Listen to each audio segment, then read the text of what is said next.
So we're going to play this review a little different. We are talking Barb Wire from 1996.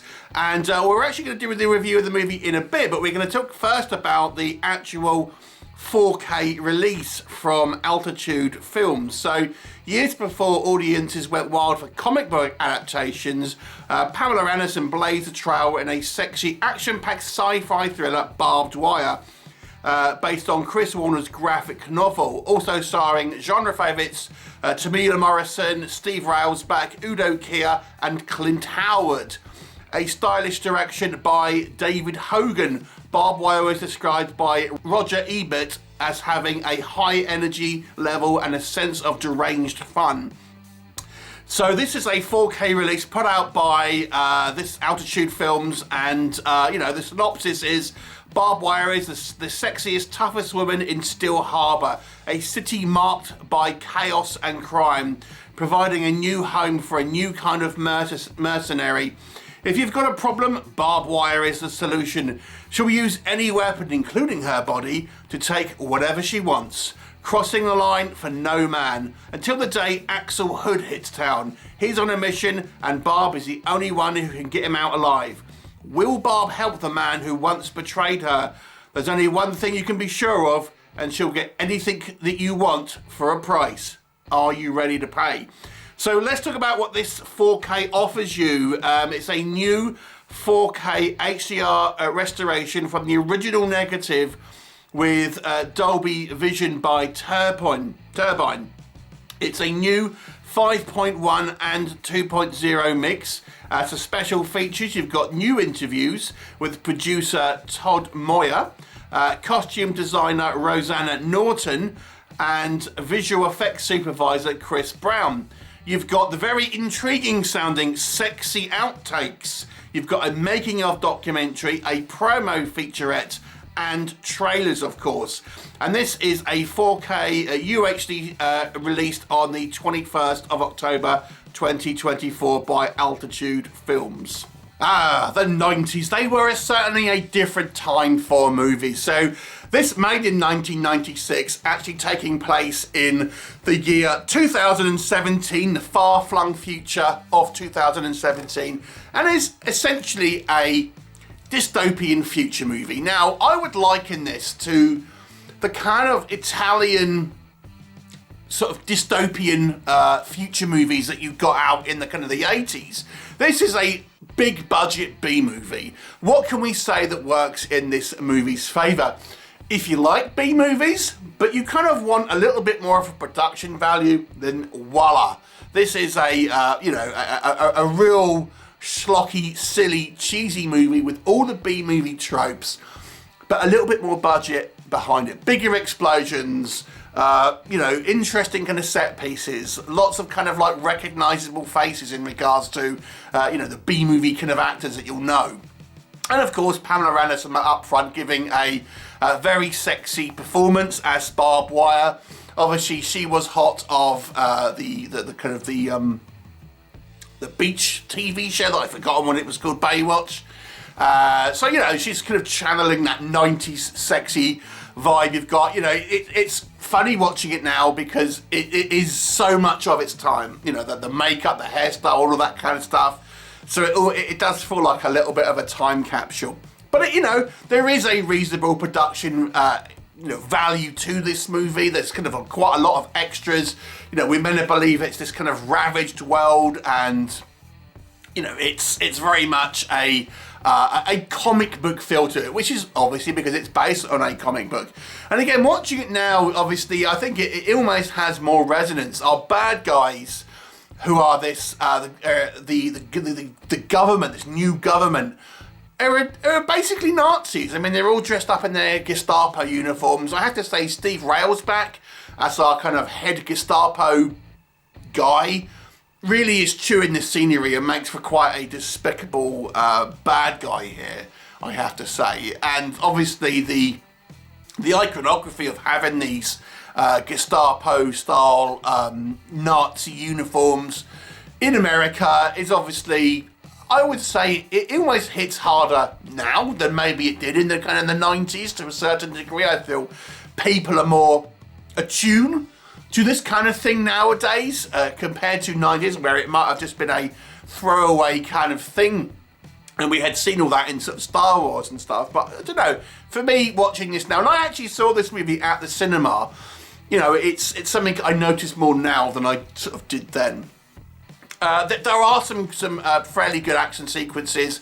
The finale takes place around this crane. There's actually 2 action sequences involving different people that take place on this kind of crane, and that is kind of quite fun, it has to be said. And yes, this is very kind of high energy, and yes, it's silly. I mean, obviously we can't expect a realistic portrayal of a genuine kind of future in this movie. It does have those trappings of silly B-movie-ness, but nonetheless, if you can enjoy a movie for that, I think there is plenty of that. And there is sexiness to be had here. Obviously, Barb Wire is always a sexy character, and Pamela Anderson really kind of like really behind the kind of some of the scene stuff here. She actually pushed for a lot more of the kind of the sexiest stuff to be included here. There's a couple of other kind of like, you know, attractive ladies in the mix as well. The movie is always kind of quite fast paced, and it's peppered with a few action sequences here and there. And it has this, one thing I did notice again watching this on this rewatch, is the noir style aesthetics this movie sometimes employs. And I have to say, the one thing I really struck me as more of a mature movie viewer is like the cinematography and the lighting. For example, we have a couple of sequences where it has this 40-esque kind of style lighting where we just kind of see a strip of light over Pamela Anderson's eyes, and it has that noir sort of 1940s aesthetic to a large degree. Some of the kind of the costuming as well. It has that sort of neo-noir kind of sort of stylings to it. So again, it's something I appreciate more on this kind of rewatch than maybe it kind of just, you just accept it for a silly action film when I watched this movie originally.